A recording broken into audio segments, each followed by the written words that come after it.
off. Will you watch the bar for a second? She lifted her own eyebrows back at me with a grin. Are you sure you want to do that? That's like a pack of jackals circling a fallen gazelle. It might get ugly if you go and ruin all the fun. The band that was the live entertainment for the night switched to a cover of Tom Petty's You Got Lucky, and the girl in the center of the storm suddenly turned and locked her eyes on mine.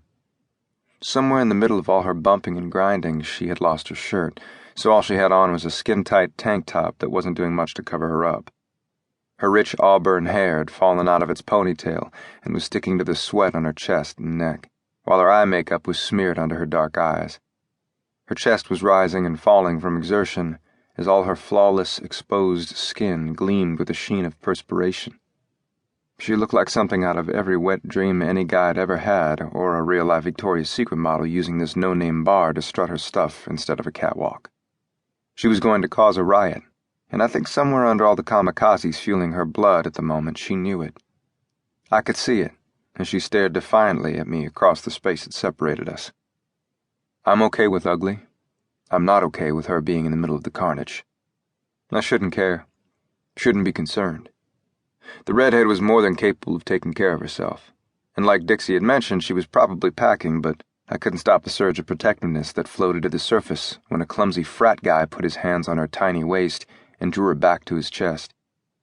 She didn't struggle at first, her senses and reflexes obviously dampened by the steady stream of alcohol she had been swimming in all night. Dixie left to deliver the drink and came back around the bar with a sigh. I can't wait until Rome hires his friend to hang around and do security stuff on the weekends. I love this place, I love my job, but watching you guys have to tangle with drunken hotheads all the time is getting old. I shrugged and moved past her so that I could go put a stop to the impending disaster. The redhead had finally gotten her sluggish wits in gear and was now actively struggling in the frat boy's hold. It's just part of the job.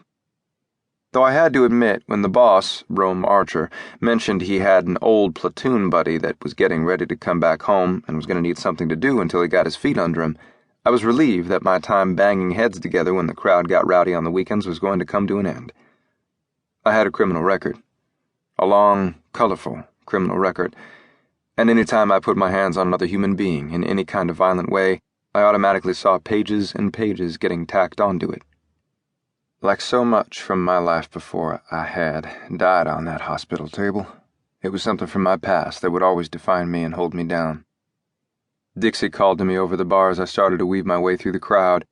You're too pretty to put that face in front of a flying fist, Asa. Be careful. Frat boy was holding his face while blood rushed out between his fingers as he covered his nose.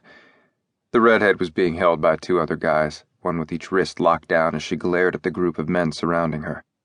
She was tall and in ridiculously good shape, but none of these inebriated guys would have any clue as to why. All they saw was a feisty girl that was wasted and had been enticing them all night long, whether it had been intentional or not. And of course, now that she had made one of them bleed, had unmanned him in front of an entire bar full of spectators, he was clearly about to get nasty. It was one thing to get your ass handed to you by a girl. It was an entirely different thing to get your ass handed to you by a girl that looked like she should be walking a runway wearing fuck-me stilettos. It also didn't help save face for the guy that she had on bright yellow pants that hugged her curves just right, and breasts that it should be illegal to ever cover up. In half of a heartbeat, she was in the middle of a tug-of-war between the two guys holding her arms, and I could see the anger building in the watery eyes of the guy whose nose she had probably broken. I gave him a warning look. Dixie was right. I was pretty.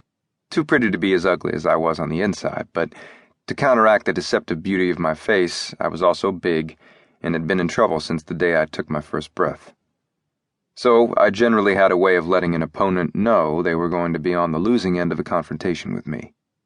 The bleeder took a step back as I manhandled the guy closest to me off of the redhead's arm. He grunted and swore at me, mostly because as soon as she was free and had enough leverage, she rammed her knee right into the guy's unprotected balls, doubling him over. I shook my head at her as she turned and sloppily swung at the remaining guy clutching her wrist. Royal, knock it off. She ignored me as the band picked up a quick-tempo cover of Shooter Jennings' A Hard Lesson to Learn and launched into full-on attack mode. Now, I fully believed there was nothing wrong with a woman defending herself against unwanted advances, and it was obvious she didn't want this guy's hands on her anymore. But this particular